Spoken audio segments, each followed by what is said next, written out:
नाही, भावना खूप उत्सुकतेची आहे. कारण प्रथमतः असं होतं आहे की मी लोकसभेच्या उमेदवारीसाठी फॉर्म भरायला चाललेली आहे. त्यामुळे खूप उत्सुकता आहे आणि जबाबदारीची पण पूर्ण जाणीव आहे मला. कारण खूप मोठा एरिया आहे आणि ते काम करत असताना लोकांच्या अपेक्षा पण माझ्याकडून खूप आहेत. मला ह्या गोष्टीचा खूप आनंद आहे की सर्वसामान्य जनता असेल किंवा कार्यकर्ते असेल हे खूप खुश आहेत की वर्षा गायकवाड या उमेदवार आहेत.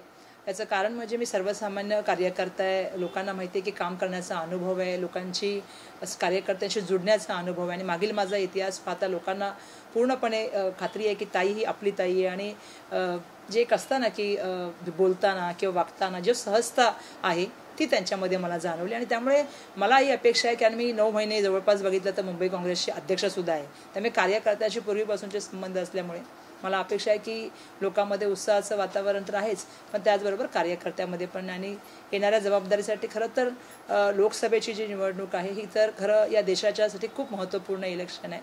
आणि जसं मी सुरुवातीपासून सांगत आलेले की एका इतिहासामध्ये भागीदारी घेण्यासाठी मी सहभाग घेतलेला आहे, याचासुद्धा मला अभिमान आहे. कारण येणारं इलेक्शन हे ऐतिहासिक इलेक्शन आहे, या देशाला एक वेगळी दिशा देणारं इलेक्शन आहे असं मला वाटतं. आणि म्हणून या देशाच्या लोकशाहीसाठी आणि संविधानासाठी आम्ही सगळे मैदानात उतरलेलो आहोत. आणि महाराष्ट्राच्या बाबतीत बोलायचं झालं तर महाराष्ट्राने कधीच गद्दारांना माफ केलेलं नाही. त्यामुळे मला अपेक्षा आहे की यावेळेला सुद्धा जी आहे, जे महाराष्ट्रामधलं राजकारण झालं आणि महाराष्ट्रामध्ये जे 2 पक्ष तोडण्याचं काम झालं, सरकार जे आहे ते फोडण्याचं काम झालं, महाराष्ट्रातल्या जनतेला त्या ठिकाणी आवडलेलं नाही. आणि तिसरा महत्त्वाचा प्रश्न की मुंबईच्या अस्मितेसाठी सातत्याने आम्ही भांडलेलो आहोत, मुंबईच्या प्रश्नावर आम्ही भांडलेलो आहोत. ज्या तऱ्हेने काही प्लॉट असतील किंवा झोपडपट्ट्या असतील सातत्याने काही लोकांना देण्याचा प्लॅन चालला आहे, मोठ्या मोठ्या वस्त्या आहेत त्यासुद्धा काही लोकांना, मोठ्या व्यावसायिकांना देण्यासाठी प्लॅन चालला आहे. त्याच्या व्यतिरिक्त जसं मी तुम्हाला सांगितलं की फायनान्शियल सेंटर होतं मुंबईमधलं, ते बाहेर गेलं. डायमंड मार्केट होतं, ते बाहेर जाण्याचा प्रयत्न चालला आहे. बुलेट ट्रेनचा प्रश्न आहे. त्यामुळे या सगळ्या विषयावरती आम्ही बोलणार आहोत. आणि भाजपाने काय मुंबईला दिलं हा सुद्धा प्रश्न 10 वर्षामध्ये आम्ही विचारणार आहोत केंद्र सरकारने. त्यामुळे मला अपेक्षा आहे की जनता मला आशीर्वाद देईल आणि निवडून देईल. तुमच्या विरोधामध्ये महायुतीचे उमेदवार म्हणून उज्ज्वल निकम यांना उमेदवारी दिलेली आहे. तसं तर त्यांचा राजकीय पिंड नाही आहे, मात्र भाजपकडून त्यांना निवडून आणण्यासाठी जोरदार प्रयत्न केले जात आहेत. ते किती मोठं आव्हान तुमच्यासमोर आहे, तुम्ही आव्हान मानतायत? नाही, पहिला तर प्रश्न आहे की मी तर सुरुवातीपासून सांगते आणि ज्या ज्या वेळेला मी इलेक्शन लढते ही विचारांची लढाई, कोणाच्या वैयक्तिक लढाईचा प्रश्न नाही. आणि विचाराच्या लढाईमध्ये मला या गोष्टीचा अभिमान आहे की मी सर्वांना जोडून घेऊन जाणारा विचार, सर्व धर्मसमभाव मांडणारा विचार, लोकशाही मांडणारा, देशाचं संविधान मांडणारा विचार मी या ठिकाणी मांडण्याचा प्रयत्न करत आहे. दुसरं, मी सांगितल्याप्रमाणे मी सर्वसामान्यांचा कार्यकर्ता आहे. वर्षा गायकवाड हे नाव यासाठीच प्रसिद्ध आहे की ताई काम करणारी आहे, ताई प्रश्नांची जाण ठेवणारी आणि ताई वेळप्रसंगी भांडणारी आणि रस्त्यावर उतरून जे आहे ते आंदोलन करणारी ताई आहे. त्यामुळे मला वाटतं हा एक माझा विचार आहे. आणि दुसरीकडे आपल्याला माहिती आहे की हुकुमशाहीचा, मनुवादीचा विचार आहे. शेवटी भाजपाची विचारसरणी काय हे मी सांगायची गरज नाही. ही लढाई भाजपाच्या विरुद्ध भारताचे लोक अशी लढाई मी सातत्याने सांगते. कारण भाजपाने ज्या तऱ्हेने राजकारणाची परिभाषाच बदललेली आहे, आज पूर्णपणे संविधानाची चौकट बोलण्याचं काम झालेलं आहे. मला सांगा, कोणत्या सरकारी यंत्रणेला स्वायत्त आहे? आज ईडी, CBI, आणि आता ज्या घरातल्या लहान लहान मुलांना सुद्धा तर माहीत पडली ईडी काय आहे. आणि ज्या लोकांना नोटीस दिल्या जातात 2 दिवसांनी त्यांनाच तुम्ही जे आहे ते आपल्या पक्षामध्ये घेता.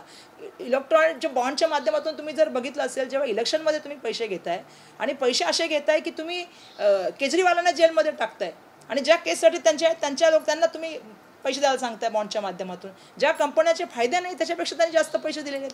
ह्याची पण खरी तर जनतेने, मला वाटतं जनतेला जाणीव आहे चांगल्या तऱ्हेने की जो पैसा आला आहे भाजपाकडे, कटआउट जे लागतात ते कुठून लागतात. आणि जसं तुम्हाला माहिती आहे की महागाई, बेरोजगारी या मुद्द्यावर खरं तर 2014चं इलेक्शन त्यांनी लढलं होतं. 15 लाखासाठी इलेक्शन लढलं होतं, शेतकऱ्यांच्या प्रश्नावर लढलं होतं, मुंबईच्या प्रश्नावर लढलं होतं. पण दुर्दैवाने ते कुठलेही दिसलं नाही, एक्सेप्ट जातीवाद आणि त्यामध्ये सामाजिकमध्ये वाद निर्माण करणं, या व्यतिरिक्त भाजपाने कुठलं राजकारण केलं नाही. त्यामुळे मला असं वाटतं की ह्या देशाला जर पुढे घेऊन जायचं असेल तर एकता, अखंडता आणि एक विजन घेऊन त्या ठिकाणी गेलं पाहिजे. आणि म्हणून मला अपेक्षा आहे की जनता यावेळी मला आशीर्वाद देईल.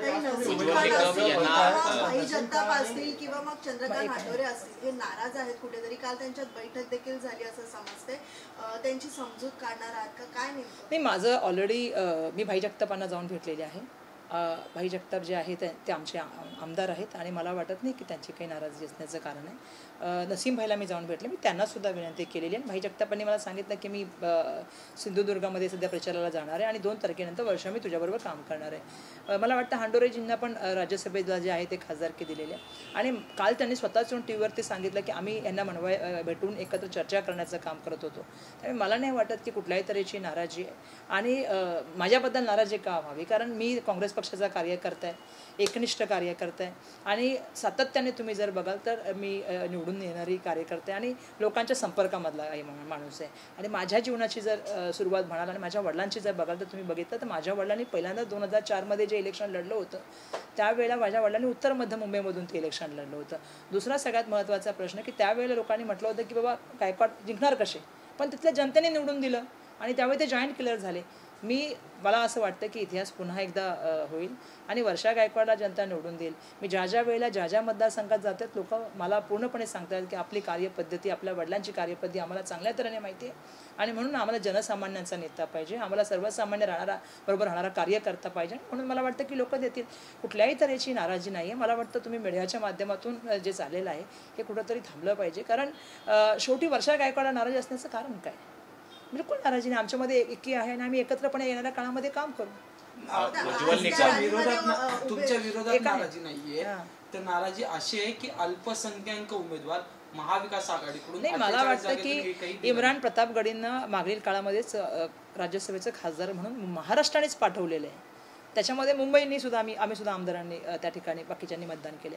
मला वाटतं यावेळेला प्रश्न ना पुढे गेले पाहिजे. जातीपातीच्या पलीकडचे पुढचे प्रश्न आहेत. यासाठी की देशाचा राजकारणाचा प्रश्न आहे. आज देशामध्ये मोठ्या प्रमाणामध्ये तुम्ही जर बघाल तर असंतोषाचं वातावरण आहे. आज देशामध्ये आज तुम्ही बघाल तर सगळ्यात महत्त्वाची गोष्ट म्हणजे आज बेरोजगारीबद्दल बोललं पाहिजे. आज जसं मी तुम्हाला सुरुवातीला सांगितलं की महागाईवर बोललं पाहिजे, त्या ठिकाणी आता महिला अत्याचाराबद्दल बोललं गेलं पाहिजे.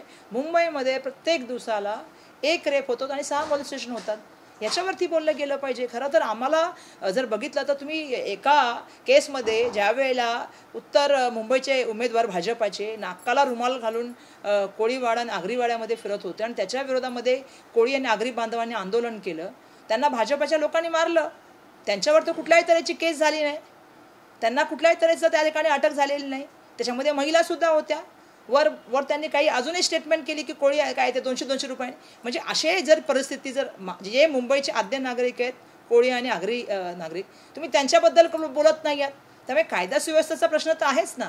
मला असं वाटतं की आपण मूलभूत प्रश्नाबद्दल बोललं पाहिजे आणि येणारं इलेक्शन हे देशाच्या राजकारणाला दिशा दर्शवणार आहे. आणि जिथे जिथे मी फिरते बघा, शेवटी नसीमभाई असतील, भाई जगताप असतील, हे माझ्यापेक्षा वयाने मोठे आहेत, माझे मोठे बंधू आहेत. आमच्या कुटुंबाशी त्यांचे घनिष्ठ संबंध आहेत, माझ्या वडिलांपासूनचे संबंध आहेत. त्यामुळे मला असं वाटतं की आम्ही सगळे एक आहोत.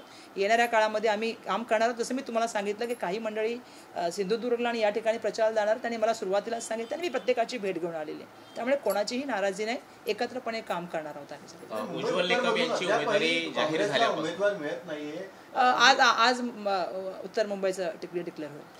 उज्ज्वल निकम यांना उमेदवारी जाहीर केल्यापासून भाजप एका मुद्द्यावरती खरं तर त्यांना रिप्रेझेंट करण्याचा प्रयत्न करते, ते म्हणजे अजमल कसाब सारख्या दहशतवाद्याला त्यांनी फाशी मिळवून दिली. शिवाय देशाच्या विरोधामध्ये कारवाई करणाऱ्यांच्या विरोधामध्ये ते सातत्यानं कायदेशीर लढाई लढत राहिले. या मुद्द्याकडे तुम्ही कसं पाहताय? कारण त्याच मुद्द्याच्या आधारावरती निकम यांना त्या मतदारसंघामध्ये रिप्रेझेंट करण्याचा प्रयत्न केला जातोय. नाही, असं आहे की त्यावेळेला सरकार तर आमचं होतं, वकील तर आम्ही त्यांना नेमलं होतं, पहिला प्रश्न.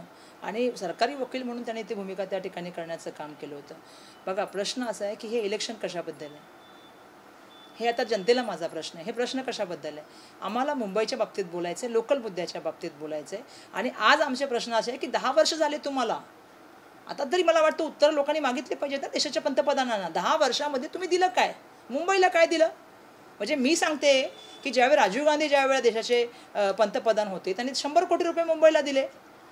डॉक्टर मनमोहन सिंगांबद्दल बोलतात ना, डॉक्टर मनमोहन सिंगजींनी ज्यावेळी आले त्यावेळी जे हॉस्पिटलला फंड दिला, मुंबई विद्यापीठाला फंड दिला 100 कोटी. आणि त्याच्या व्यतिरिक्त ब्रीमस्टोन प्रकल्प जो मुंबईमध्ये झाला, जेव्हा पाणी भरलं, पूर्ण प्रकल्पाचे पैसे केंद्र सरकारने दिले. तुम्ही काय दिले?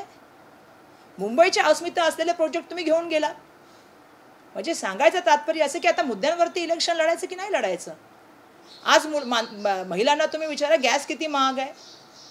450चा गॅस तुम्ही 1200पर्यंत नेला, 1100पर्यंत नेला. त्याच्यावर चर्चा करायची की नाही? 40 वर्षामध्ये सगळ्यात जास्त बेरोजगारी, त्याच्यावर चर्चा करायची की नाही? मणिपूरबद्दल चर्चा करायची की नाही? महिलांनी पथकं आणली त्यांच्याबद्दल चर्चा करायची की नाही? मी जसं सांगितलं की मुंबईमधल्या क्राईमबद्दल मी तुम्हाला उदाहरण सांगितलं, त्याच्यावर चर्चा करायची की नाही? मुंबईच्या विकासावर चर्चा करायची की नाही? डायमंड सेंटर घेऊन गेलात तुम्ही, फायनान्शियल सेंटर घेऊन गेलात मुंबईचं, त्याच्यावर चर्चा करायची की नाही? 70% आपण पैसे भरतोय बुलेट ट्रेनचे, ह्याच्यावर चर्चा करायची की नाही? त्यामुळे मी एक प्रश्न विचारते तुम्हाला सगळ्यांना की मूलभूत प्रश्नाबद्दल बोललं पाहिजे. उत्तर मध्य मुंबई जिल्ह्यामध्ये काय प्रश्न आहेत? कधी तुम्ही गेलाय का एअर इंडिया कॉलनीला? माझा प्रश्न आहे त्यांना, भाजपाच्या लोकांना. अहो, एअर इंडिया कॉलनी तुमचेच एम्प्लॉई सेंट्रल गव्हर्नमेंटचे, तुम्ही काय केलं त्यांची अवस्था? 3,500 लोक तिथे राहत होती, 1,600 लोक तिथे राहत होती. आता तुम्ही 350 लोक राहत आहेत. का राहत आहेत तुम्ही? एवढे धमदाटकी केलेली का केली आहे? कारण जीव्हीकेकडून अडाणीकडे एअरपोर्ट गेला. देशामधला एअरपोर्ट चालला आहे, तुमच्या बँका चालल्या आहेत, तुमची रेल्वे चालली आहे आणि सगळं त्यांना चाललं आहे. तिथल्या लोकांना पाणी कट केलं त्यांनी, वीज कट केली त्यांनी, तिथे बुलडोजर नेण्याचं काम केलं. काही तिथले लोक बाहेरचे आहेत का? तिथले राहणारे लोक मुंबईचे नागरिक आहेत आणि त्यांच्यावर हा अन्याय का? त्यांचे पॅसेजेस बंद करणं, हे करणं का? का आता ती जमीन अडाणींना पाहिजे? एकरच्या एकर जमिनी अडाणींना पाहिजे म्हणून ही लढाई आहे. माझा सर्वांना विनंती आहे की मुंबई आपली आणि मुंबईला सगळ्यांनी जे आहे, जे मुंबईला मुंबई बनवलं ते मुंबई एकाच्या नागरिकांनी बनवलं आहे. त्यामुळे मुंबईला तिचं अस्तित्व आणि मुंबईची अस्मिता आपण सगळ्यांनी जपली पाहिजे. त्यामुळे हे इलेक्शन नक्कीच मुंबईच्या बाबतीमध्ये आणि मुंबईचे प्रश्न मी येणाऱ्या काळात संसदेमध्ये मांडणार आहे. धन्यवाद.